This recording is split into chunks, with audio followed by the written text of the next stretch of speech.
Dari Nabi SAW beliau bersabda, siwak itu adalah membersihkan mulut dan menyebabkan keridhaan Allah. Hadis riwayat Nasai.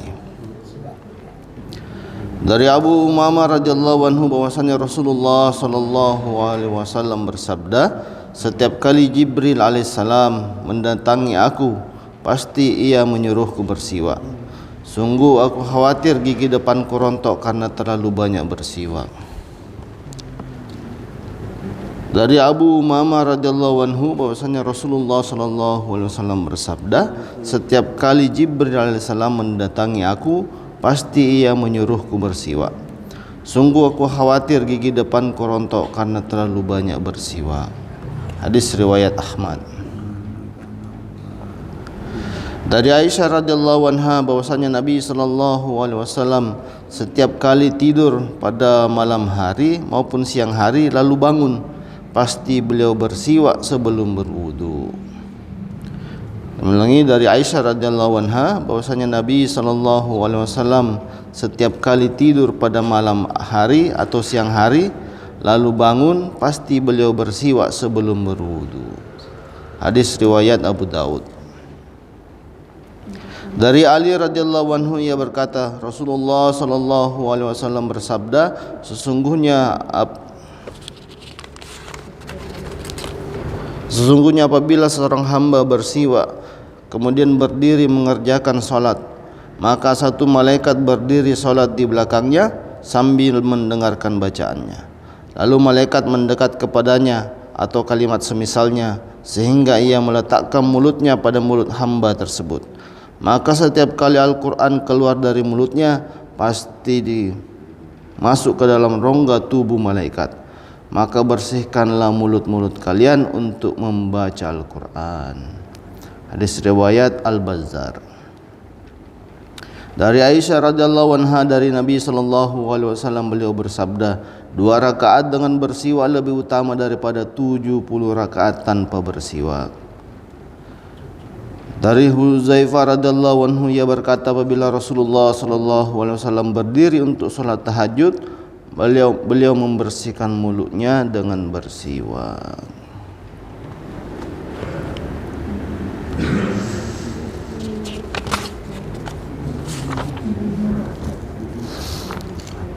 Hadis berikutnya, keutamaan Al-Quranul Karim. Dari Ubay bin Ka'ab radhiyallahu anhu ia berkata, Rasulullah SAW bersabda, hai Abu Munzir, tahukah kamu ayat mana dari kitabullah yang kamu hafal yang paling agung? Aku menjawab, Allah dan Rasulnya yang lebih tahu. Beliau SAW bersabda, hai Abu Munzir, tahukah kamu ayat mana dari kitabullah yang kamu hafal yang paling agung? Aku menjawab, Allahu la ilaha illa huwal hayyul qayyum. Maka beliau menepuk dadaku dan bersabda, demi Allah, semoga ilmu mudah datang kepadamu wahai Abu Munzir. Hadis riwayat Muslim. Dalam riwayat lain, demi zat yang jiwaku ada di tangannya, sesungguhnya ia mempunyai lidah dan 2 bibir yang selalu mensucikan Allah di sisi kaki aras.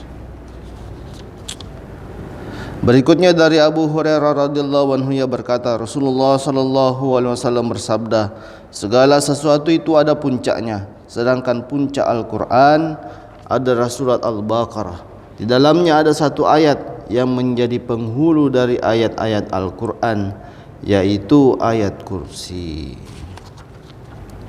Kami ulangi, dari Abu Hurairah radhiyallahu anhu ia berkata, Rasulullah SAW bersabda, segala sesuatu itu ada puncaknya, sedangkan puncak Al-Quran adalah surat Al-Baqarah. Di dalamnya ada satu ayat yang menjadi penghulu dari ayat-ayat Al-Quran, yaitu ayat kursi. Hadis riwayat Tirmizi. Dari Ibnu Abbas radhiyallahu anhu ia berkata, tatkala Jibril alaihissalam duduk di dekat Nabi SAW, beliau mendengar suara dari atas langit lalu melihat ke atas. Maka Jibril alaihissalam berkata, ini adalah pintu langit yang dibuka pada hari ini. Pintu itu sama sekali tidak pernah dibuka selain hari ini. Kemudian turunlah seorang malaikat. Maka Jibril alaihissalam berkata, ini adalah malaikat yang turun ke bumi. Ia sama sekali tidak pernah turun selain hari ini. Maka malaikat itu memberi salam dan berkata, bergembiralah dengan dua cahaya yang diberikan kepadamu. Keduanya tidak diberikan kepada seorang nabi pun sebelum kamu, yaitu Fatihul Kitab, yakni surat Al-Fatihah, dan ayat-ayat terakhir surat Al-Baqarah. Setiap kamu membaca satu huruf dari keduanya, pasti kamu akan diberi. Kami ulangi dari Ibnu Abbas radhiyallahu anhu, ia berkata, tatkala Jibril alaihissalam duduk di dekat Nabi sallallahu alaihi wasallam, beliau mendengar suara dari atas langit. Maka Jibril alaihissalam berkata, ini adalah pintu langit yang dibuka pada hari ini. Pintu itu sama sekali tidak pernah dibuka selain hari ini. Kemudian turunlah seorang malaikat. Maka Jibril alaihissalam berkata, ini adalah malaikat yang turun ke bumi. Ia sama sekali tidak pernah turun selain hari ini. Maka malaikat itu memberi salam dan berkata, bergembiralah dengan dua cahaya yang diberikan kepadamu.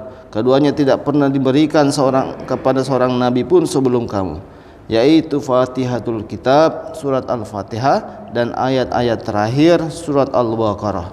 Setiap kamu membaca satu huruf dari keduanya, pasti kamu akan diberi. Hadis riwayat Muslim. Keterangan setiap kamu membaca satu huruf dari keduanya, pasti kamu akan diberi. Beliau menggunakan kata huruf sebagai kiasan kalimat sempurna.